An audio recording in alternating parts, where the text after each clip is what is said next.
ចាខ្ញុំនឹងប្រាប់ពីរបៀបកាត់តឡើងផ្ទាំង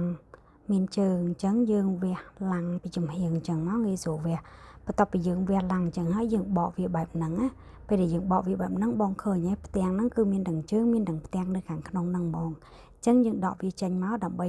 ដំឡើងហើយប្រភេទផ្ទាំងនេះស្រីក៏អាចតឡើងបានដែរបងអញ្ចឹងបងបកវាអញ្ចឹងមកតោះមកបងចង់កាន់ចល័តវាអីគឺដាក់បែបនេះចល័តវាក៏បានដែរគឺងាយស្រួលមែនតើហើយពេលដែលបងបើកខាងក្រោយនេះគឺយើងចង់បលូតវា